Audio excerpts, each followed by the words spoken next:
오늘은 2021년도의 마지막 날이자 2015년도 12월 31일 날 교회를 설립해서 이제 정확하게 6주년 되는 날이에요. 2015년 12월 31일에는 장소가 없어서 음악홀에서 9시에 예배를 드렸던 것 같아요. 그리고 동시에 이제 2022년도를 맞이하는 새해 첫날이 되었습니다. 새해에도 인생, 사람의 생, 또 이 땅에서의 삶을 우리가 살아낼 텐데 하나님께서 은혜 주시기를, 평강 주시기를, 함께 하시기를 예수님의 이름으로 축복합니다. 말이 나온 김에 하나 물어볼게요. 여러분, 인생이 무엇입니까? 인생의 복을 달라고 우리가 외쳤는데 인생이 무엇입니까? 누가 한마디로 한번 말을 해볼 수 있겠습니까? 우리 장로님들 뭐라고 말하실까요? 우리 인생을 그래도 살아내신 우리 권사님들 인생을 뭐라고 할 수 있을까요? 실제로 만나는 사람들에게 인생이란 무엇인가 물어보면은 주저하고 답을 하지 못합니다. 뜬금없는 질문에 당황스러워하죠. 한참을 생각하고 그 사람들 대부분이 이렇게 얘기를 해요. 인생은 선물 같아요. 인생은 여행이 아닐까요? 인생은 항해 같아요. 항해, 배를 타고 가는 여행이잖아요. 인생은 누가 그러는데 고해라대요. 고통의 바다라는 거예요. 그들의 대답을 들어보면은 긍정적인 답들도 있지만 대부분은 쓰디쓴 느낌을 가지고 있는 대답들이 인생의 정의가 될 거라는 거죠. 여러분, 인생을 아십니까? 인생을 얼마나 아십니까? 어디서 왔다가 어디로 가는지, 왜 무엇을 위해 사는지, 실패의 쓴장과 삶과 죽음의 기로에서 밤새워 그 문제를 가지고 뒤척거리며 잠 못 이루는 밤을 보내보신 적이 있으십니까? 이 고통의 대명사이자 인내의 화신이었던 욥은 오늘 우리에게 자신의 경험을 통해서 인생은 이런 것이다, 두 가지로 정의를 내려주고 있습니다. 우리 1절 말씀을 한번 볼까요? 1절 말씀을 보시면 같이 읽습니다. 이 땅에 사는 인생에게 힘든 노동이 있지 아니하겠느냐? 그의 날이 품꾼의 날과 같지 아니하겠느냐? 욥은 먼저 인생을 힘든 노동이라고 비유를 합니다. 이 힘든 노동이라는 단어가 옛날 성경에는 전쟁이라고 번역이 되었는데 좀 잘못되었어요. 그래서 힘든 노동으로 개혁을 했는데 원뜻은 전쟁이라기보다 강제로 해야 하는 군대 복무, 군 복무 생활 또는 강제 노역이라고도 할 수가 있겠습니다. 많이 좋아서 여러분 국방의 의무죠. 군대 가기 싫은 거 억지로 끌려가는 거 아니겠습니까? 군 복무하고 싶은 사람이 어디 있겠습니까? 여러분, 맞습니까? 남자 성도님들? 좋아서 하신 분들 계세요? 없는 것 같아요. 피할 수 없어서 마지못해 저도 했어요. 억압과 속박과 고통이 뒤따릅니다. 그래서 강제 노역을 하는 사람들에게 희망이 있다면 그것은 그 일을 빨리 끝마치는 거예요. 끝나는 그 순간이 바로 희망이 되는 거죠. 그래서 학수고대하고 간절히 기다립니다. 아득한 옛날 일이지만요, 군입대에서 첫날 밤을 저는 기억을 해요. 군입대를 해서 첫날 밤에 침상에 누웠는데 아는 사람이 하나도 없는 거예요. 그 많은 사람들 중에. 그리고 처음 태어나서 낯선 곳에 그 사람들과 같이 거기에 있는데 침상에 누웠는데 그렇게 서글플 수가 없더라고요. 슬픔이 몰려오는 거예요. 도대체 나는 누구지? 내가 왜 여기에 있는 걸까? 내가 이 군 복무 기간을 정말 잘 끝마치고 집으로 돌아갈 수 있을까? 이런 생각이 마음을 사로잡아서 자는 중 마는 중 뒤척이면서 밤을 거의 지새웠던 그런 기억이 있습니다. 그러다가 시간이 지나서 병장이 되고 병장 말년이 되었어요. 그때부터는 이 달력에다가 하나씩 짝대기를 긋는 거, 하루 지날 때마다 하나씩 긋고 며칠 남았나 손꼽아서 꼬박꼬박 기다렸습니다. 그리고 군을 제대하기 전역하기 하루 전날 밤 또 잠이 안 오대요. 군입대한 그 첫날법처럼 잠이 오지 않고 머릿속에 주마등처럼 2년간의 그 군생활의 기간이 아주 이렇게 파노라마처럼 쫙 펼쳐지는 것을 봤어요.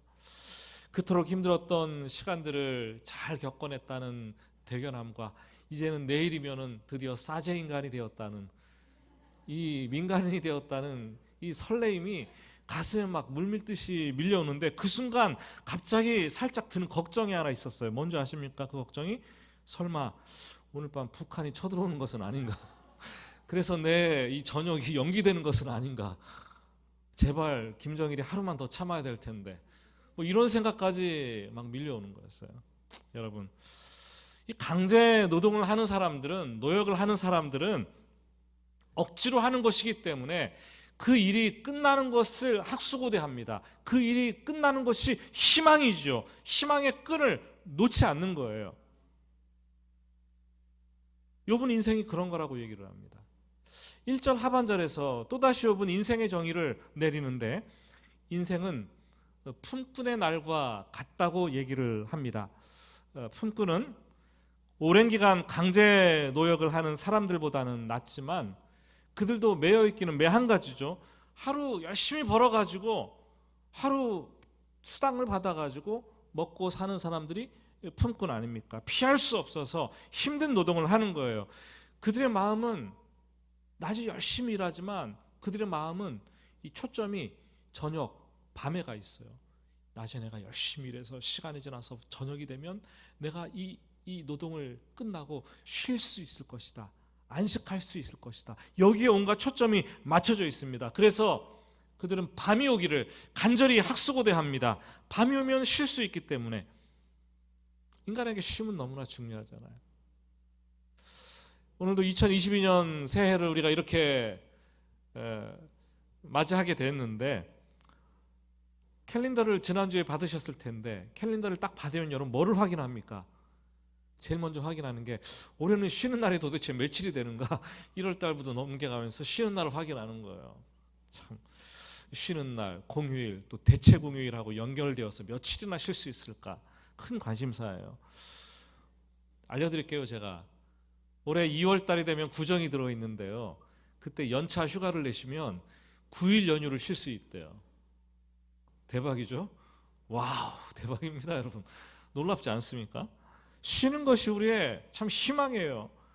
그리고 직장인들이 2044년까지 반드시 살아내야 될 이유가 있는데, 그 이유가 뭐냐 하면 그해 10월 달에는 10일간 황금 연휴가 있어요.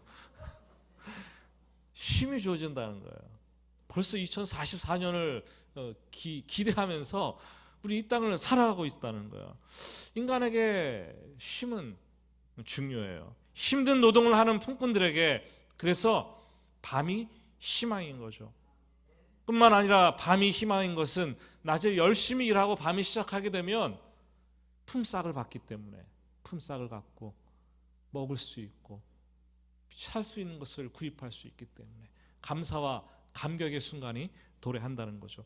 그래서 그들은 낮에 힘들게 노동을 하지만, 힘들게 일을 하지만 싹을 받을 수 있다는 그 희망의 끈을 낮에 놓지 않습니다. 이 시간이 끝나면 내가 받을 거야. 욥은 인생이란 무엇인가를 정의하면서 강제 노동을 하는 종과 같다. 그리고 하루에 힘든 일을 하는 품삯을 받는 품꾼과 같다라고 두 가지 비유를 듭니다. 하물며 그들에게도 희망이 있는데 나에게는 무슨 희망이 있는가? 내 인생에 무슨 희망이 있는가? 지금 욥은 자신은 아무것도 붙잡을 수 있는 희망이 절대 없다라고 탄식을 하고 있는 거예요. 그래서 6절 말씀은 나의 날은 배틀의 북보다 빠르니 희망이 없이 보내는구나. 희망이 없이 보내는구나. 여러분, 2021년도 희망이 좀 있으셨어요? 희망 있게 보내셨어요? 2022년도 이제 시작되었는데 희망이 있으십니까?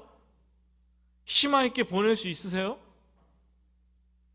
희망이 있기를 예수님의 이름으로 축복합니다. 사람이 가장 힘든 것이 있다면 희망이 없다는 것이죠. 그래서 사람들은 자살하는 거예요.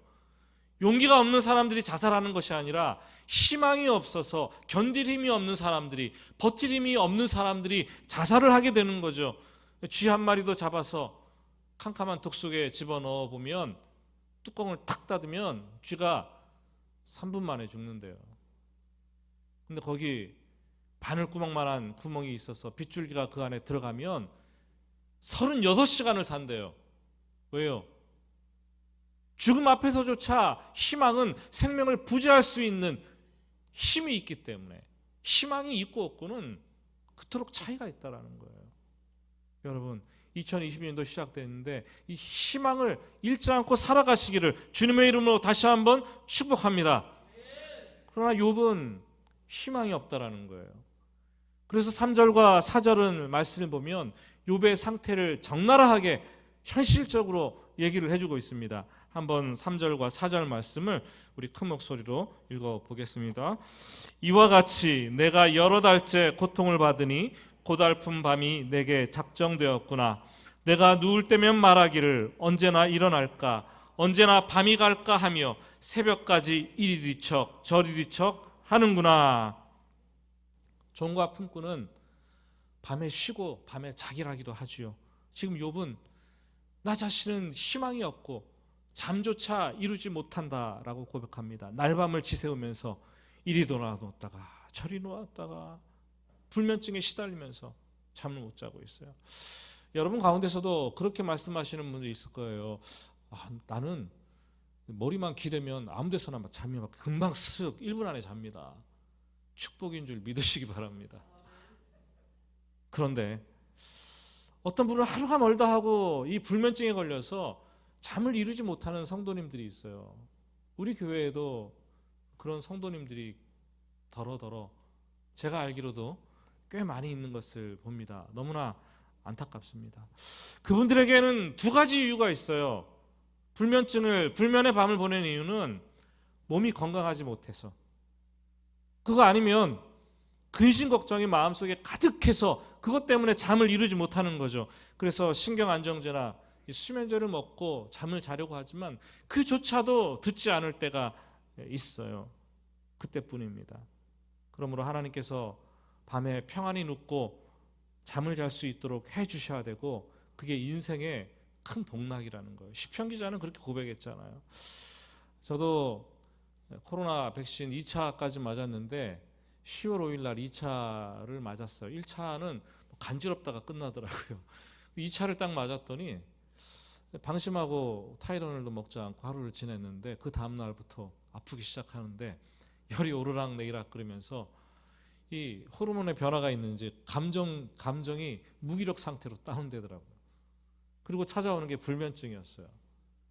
그래서 3주간 동안 제가 잠을 이루지 못했어요. 시계를 보면서 자야 되는데 11시에 누우면 새벽기도 가야 되는데 자야 되는데 또 시계를 보면 30분 지났고 20분 지났고 계속 그러다가 날밤을 새우면서 3주 동안을 어떻게 지냈는지 모르게 시달리는 그런 삶을 살아내야 했습니다. 3차를 맞아야 되는데 걱정이 가득해요. 욥이 그렇게 희망 없이 불면의 밤을 보내야 됐던 이유는 욥은 하루아침에 그 재산을 다 잃었습니다. 욥은 하루아침에 자식들을 완전히 다 잃었어요. 사랑하던 아내조차 어디로 갔는지 몰라요. 저주하고 떠나간 것 같아요. 친구들조차 와서 위로한다고 해주지만 곁에 있다가 돌변해서 질책하고 비난하기 시작을 합니다. 게다가 온몸에는 악창이 나서 도무지 견딜 수가 없는 거예요. 5절 말씀을 보면 욥의 몸의 상태를 이렇게 얘기합니다. 5절 말씀 볼까요? 내 살에는 구더기와 흙덩이가 의복처럼 입혀졌고 내 피부는 굳어졌다가 터지는구나. 머리부터 악창이 나서 너무나 가려워서 긁기 시작하는데 손으로 긁다 안 되니까 무너진 집에 대풍에 의해서 집이 무너졌는데 그 기왓장을 가지고 몸을 막 문질러 대고 긁기 시작하는 거예요. 상처가 터지고 고름이 나고 썩어 문드러지면서 나병 환자처럼 되기 시작하는 거예요. 그러다가 이 상처가 아물어서 딱딱하게 굳고 또 긁어서 또 터지고 굳었다가 터졌다가 굳었다가 터졌다가 마치 온 피부가 갑옷을 입은 것처럼 딱딱하게 변색되고 바뀌어진 것을 보게 됩니다. 근데 보니까 그 상처 속에 구더기들이 우글우글거리고 있는 거예요. 여러분 옛날에 그런 거 봤습니까? 시골에서 머리가 터졌을 때 민간요법이라고 해서 뭘 바릅니까 여러분? 참 왜 그런지 된장을 바르잖아요. 된장을 머리에. 그러면 거기에 나중에 보면은 된장을 덮고 딱 뚜껑을 덮어놨는데 헝겊을 덮어놨는데 나중에 들춰보면 구더기가 막 꿈틀꿈틀 상처 환부에. 욥이 지금 그런 상태예요. 밤마다 이리 뒤척 저리 뒤척하면서 잠을 이루지 못합니다. 신음하며 새벽까지 고통을 받습니다. 어떤 희망도 다 사라진 상태에서 죽기를 갈구하고 있는 욥의 모습을 우리는 보게 됩니다. 여러분, 욥이 왜 이렇게 희망이 없다고 탄식하며 고달파했을까요? 그 까닭은 그 고통이 너무나 심했기 때문에. 그러나 실상은 그것보다 더 큰 이유가 있다면 무엇인가 하면 3절 말씀 보면은 고통의 기간 때문이었어요. 이 고통이 딱 3주만 하고 끝난다 그러면 참죠. 그때 답이 없는 거예요. 너무나 오래 가는 거예요. 3절 말씀은 이렇게 말합니다. 이와 같이 내가 여러 달째 고통을 받으니 고달픈 밤이 내게 작정되었구나. 여러 달째 고통을 받으니 큰 병에 장사 없고 긴 병에 효자 없다는 말 맞습니다, 여러분. 맞아요. 요한복음을 보면은 이 5장에 베데스다 연못의 행각에서 솔로몬 행각에서 그 환자가 있었는데 그 환자가 큰 중병자이기도 했지만 그 환자의 문제는 38년 동안 고통받았다는 거였어요. 38년 동안. 그 긴 세월 때문에 그 환자는 절망을 했다는 거죠. 누구든지 짧은 고통에는 강해요. 그렇지만 긴 고통에는 누구나 다 약할 수밖에 없습니다. 저는 해오름교회 성도님들을 보면서 참 안타까운 것은 이 불치병, 난치병에 참 때문에 힘들어하시는 분들이 있고 또 수술을 1년에도 몇 차례를 하면서 해를 넘겨가는 몇 년 해를 넘기시는 그런 분들이 있어요. 그 긴 그 고통 중에 있는 것을 보면서 참 안타깝기 그지없어요. 항암 치료를 20 몇 번까지 받아내셨는데 아직 반밖에 받지 못했다 그러면서 고통스러워서 헐떡거리는 우리 권사님 보시면 마음이 너무나 아픈 거예요. 하나님께서 그런 분들에게 위로해 주시기를 간절히 축복합니다. 이제는 절망의 시간을 넘어서 성령 하나님께서 끝내주시기를 간절히 축복합니다. 코로나도 마찬가지죠. 누가 이렇게 오래 갈 줄 알았겠어요? 한두 달이면 끝나겠지. 사스도 그랬는데. 그런데 2년째 장기화되면서 우리는 말할 수 없는 우울감과 절망감에 빠지고 힘들어합니다. 고통스러워합니다. 금방 회복되기를 기대했는데 일상생활에 회복도 하지 못하고 사회적 거리두기가 강조되면서 꼬무줄처럼 이게 늘었다 줄었다 하면서 우리를 힘들게 하잖아요. 계속 반복적으로 고통의 시간들이 다가오면서 소상공인들이 말을 하는 거예요. 1년 동안 6개월밖에 일 못했습니다. 매출이 엄청나게 감소되어서 문을 닫아야 됩니다. 관조동의 마츠광장에 가보세요. 빈 공간들이, 상가들이 허다한 것을 우리는 볼 수 있어요. 이제 우리는 일상으로 돌아가기를 거의 포기한 것 같아요. 아니 기대조차 하지 않는 것 같아요. 마치 긴 어둠의 터널, 아주 깊은 수렁과 늪에 빠진 것처럼 헤어나오지 못하는 그런 순간을 우리는 지금 걸어가고 있습니다. 2022년도 기약할 수 없어요. 사람들이 그래요. 2024년이 돼야지 토착병으로 끝날 가능성이 있다. 이렇게 얘기를 하더라고요. 이러한 때 우리 신앙인들은 어떻게 해야 됩니까? 도대체 무엇을 우리가 해야 됩니까? 2022년도 어떤 희망을 가지고 우리가 살아내겠습니까? 문제가 아닐 수 없어요. 우리는 7절에서 그 답을 찾을 수가 있습니다. 7절 말씀 우리 큰 목소리로 같이 읽어보겠습니다. 내 생명이 한낮 바람 같음을 생각하옵소서. 나의 눈이 다시는 행복을 보지 못하리이다. 욥은 고통 중에 있지만, 절망 중에 있지만 이제 하나님께 직접 말을 합니다. 7절은 하나님께 하는 말이고 욥의 기도라고도 볼 수 있어요. 그의 처음 외침은 생각하라는 거였어요. 생각하라. 무엇을 생각하라는 것입니까? 욥은 고통 중에서 희망이 없다고, 죽겠다고 탄식하다가 하나님을 생각하는 거예요. 하나님이 내 인생에 개입하셔서 나를 붙들어 주시고 나의 상을 바꾸어 놓지 않으면 내가 죽을 수밖에 없다라는 것을 깨닫게 되고, 마치 바람과 같다. 내 인생이 바람이 왔다가 휙 하면 지나가는 거 아닙니까? 내 인생이 지금 살아있지만 금방 바람처럼 휙 하고 지나가는 죽음을 맞이하게 될 것이다. 그렇기 때문에 하나님을 생각하면서 하나님, 내 인생에 개입하여 주시옵소서. 그렇지 않으면 나의 눈이 다시는 행복을 볼 수 없겠나이다. 이런 절박한 기도를 하나님께 올려드리고 있다라는 거예요. 그렇습니다, 여러분. 정답은 하나님이에요. 하나님만이 정답입니다. 지금 저와 여러분의 인생 문제에 하나님만이 정답이에요. 다른 것은 오답이에요. 그 오답을 붙들고 우리가 늘어져서는 안 돼요. 고통 중에, 절망 중에 문제를 생각하지 않고, 상황을 생각하지 않고 하나님을 생각하는 것이 정답이죠. 정답. 거기서부터 기도의 근거가 생기는 것이고, 거기서부터 기도의 출발점이 생기는 거죠. 문제와 상황을 생각하면 탄식밖에 나오지 않아요. 탄식이 절로 나와요. 그러나 하나님을 생각하면 그때 기도가 나오고, 하나님을 생각하면 두렵지 않아요. 이길 힘을 하나님께서 주시는 거예요. 기독교는 생각하는 종교예요.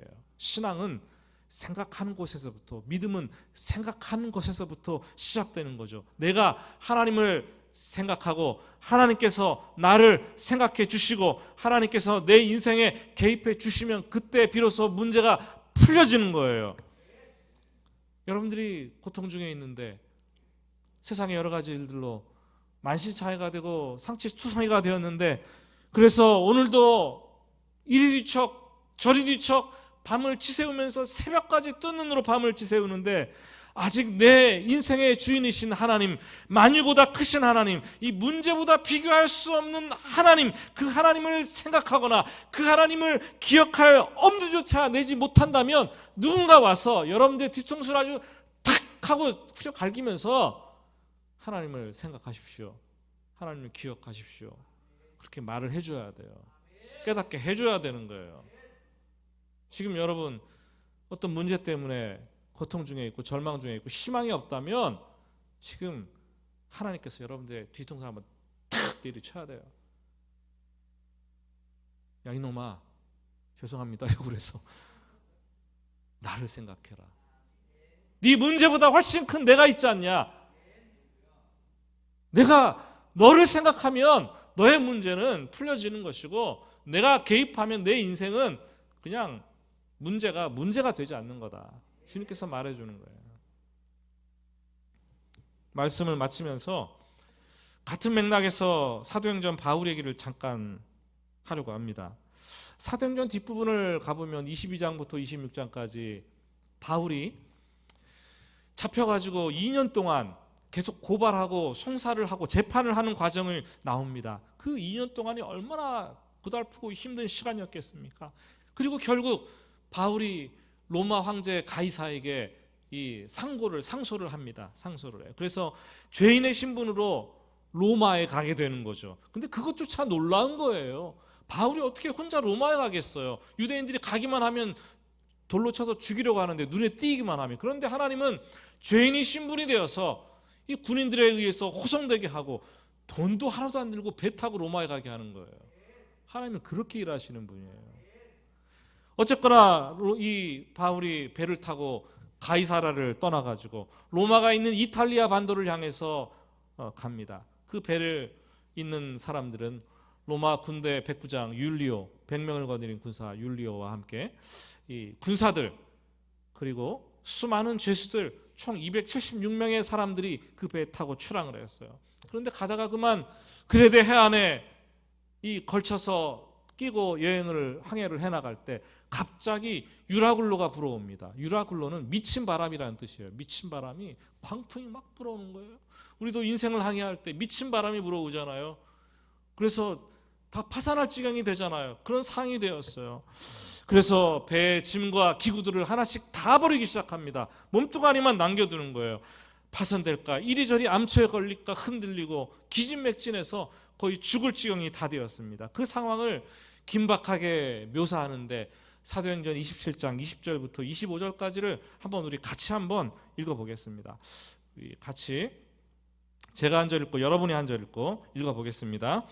여러 날 동안 해도 별도 보이지 아니하고 큰 풍랑이 그대로 있음에 구원의 여망마저 없어졌더라.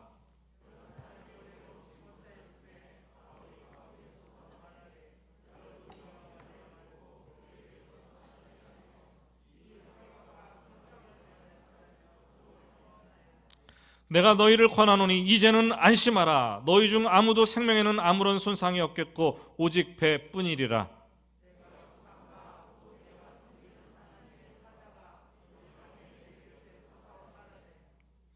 바울아, 두려워하지 말라.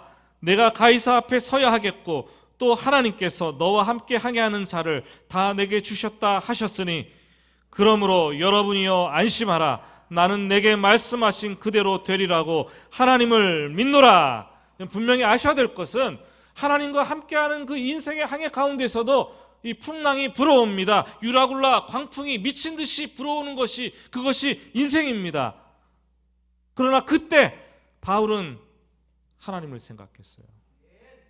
그리고 주위의 많은 사람들을 향해 하나님을 기억하면서 살 소망이 끊어져서 구원의 여망마저 사라진 그 사람들에게 담대하게 외칩니다. 여러분이여 안심하라. 여러분이여 안심하라. 하나님을 믿노라. 하나님을 상기시키는 거예요. 하나님을 기억하게 하는 거예요. 하나님께서 인생에 개입해 오실 것이라고 그것을 가르쳐 주는 거죠. 여러분 안심하시기 바랍니다. 뭘 두려워하십니까? 왜 절망 중에 죽겠다고 고백을 하십니까? 하나님을 생각하십시오. 하나님을 기억하십시오. 그 문제 비교할 수 없이 하나님 크신 분, 만유보다 크신 하나님이세요. 왜 그거 하나 가지고 2022년도에 절망하십니까? 우리 그리스도인들의 교회가 이 사실을 주위 사람들에게 알려줘야 돼요. 세상 사람들에게 선포해야 돼요. 하나님이 있습니다. 하나님을 생각하십시오. 왜 절망하십니까? 사랑하는 여러분, 우리는 코로나라는 긴 터널을 지나왔어요. 그런데 또다시 회복이 될 줄 알았는데 이 변이 바이러스가 또 생겨서 우리를 어렵게 합니다. 절망스럽습니다. 그리고 우리 각자의 고통과 절망적인 문제도 우리를 참 어렵게 만들어요. 그래서 욥처럼 단식이 나오죠. 때로는 밤잠을 이루지 못하며 절망을 합니다. 그런데 오늘 주님께서는 우리에게 말씀을 주시는데 믿음으로 새해를 열어가라는 거예요. 나를 바라보고 나를 생각하고 나를 기억하면서 믿음으로 새해를 열라고 말씀하십니다. 여러분, 믿음은 하나님을 생각하고 기억하면서 한 걸음씩 한 걸음씩 나아가는 거예요. 그 믿음을 가지고 나아가는 자들에게 하나님은 반드시 상 주시겠다라고 약속을 하셨습니다. 그러면 하나님도 우리를 생각하실 거예요. 여러분, 기차가 푸른 들판만 달리는 것이 아니잖아요. 어두운 터널로 지나가는 거예요. 그런데 어두운 터널을 지나갈 때 사람들이 생각합니까? 이 기차가 어두운 터널만 계속 지나가고 끝날 것이다 생각합니까? 아니죠. 좀 지나가면 푸른 하늘 창공이 열려질 것이다 생각을 하는 거예요. 기차가 어둠의 터널을 영원히 달리는 것은 아닙니다. 기차가 터널 속을 달릴 때 우리는 반드시 생각합니다. 만유보다 크신 하나님. 그 하나님을 생각하는 게 믿음이고 믿음대로 되는 한 해 되시기를 예수님의 이름으로 축복합니다. 우리 같이 기도하시겠습니다. 조용히 눈을 감고 힘들었던 2021년도 되돌아봅시다. 우리 눈앞에 두신 2022년도 새해를 바라보고 결단합시다. 세월은 결코 멈추지 않습니다. 나를 기다려주지 않고 정신없이 달려오는 중에도 경험했던 은혜가 있었다면, 행복했던 순간이 있었다면, 눈물지었던 고통의 순간이 있었다면, 그럼에도 불구하고 하나님께서 이 자리까지 오게 하셨고, 거기에는 가족들의 지지와 사랑이 있었고, 성도들의 위로와 격려가 있었고, 하나님의 돌보시는 그런 손길들이 있어서 여기까지 올 수 있었어요. 정말 부족한 것 투성이었는데 여기까지 온 것 얼마나 감사합니까? 모자란 것 많았는데 힘겨웠는데 울면서 그래도 여기까지 온 것 하나님 참 감사합니다. 나같이 부족한 사람을 아버지라 불림받게 하시고 어머니라 불림받게 하시고, 참으로 부족한 것 투성인데 목사라고 장로라고 권사라고 안수집사라고 하나님의 자녀라고 불림받고 이렇게 일을 하게 하시니 얼마나 감사한 거예요. 이게 하나님, 한순간이라도 주의 도우심 없이는 여기까지 올 수 없었습니다. 아무리 고통스러웠어도 그 어두운 밤을 지나 밝은 아침을 주신 하나님 감사하고, 눈물로 밤을 지새웠는데 그래도 또다시 아침을 맞이하게 하신 것 감사하고, 사업이 뜻대로 되지 않았는데 그래도 멈추지 않고 이곳까지 오게 하신 것도 감사하고, 하나님 이제야 하나님을 생각합니다. 내 눈을 들어서 하나님을 바라봅니다. 내 가정에, 나의 삶의 순간마다, 나의 삶 속에, 직장 외의 모든 관계 속에 주님께서 계신 것을 확신합니다. 이제 새롭게 시작되는 한 해 어떻게 달려갈 것인가, 우리들의 남겨진 몫이고 우리들의 숙제입니다. 오늘 믿음으로 결단합시다. 제가 이런 절망과 고통들이 다가오겠지만 하나님 생각하면서 믿음으로 한 걸음씩 담대하게 나가겠습니까? 왜 세상에 주눅듭니까? 주님께서 만유보다 크신 분인데, 우리 아버지신데 담대하게 나가겠습니다. 이런 고백과 결단을 지금 하나님 앞에 올려드리겠습니다. 우리 같이 하나님께 기도하겠습니다.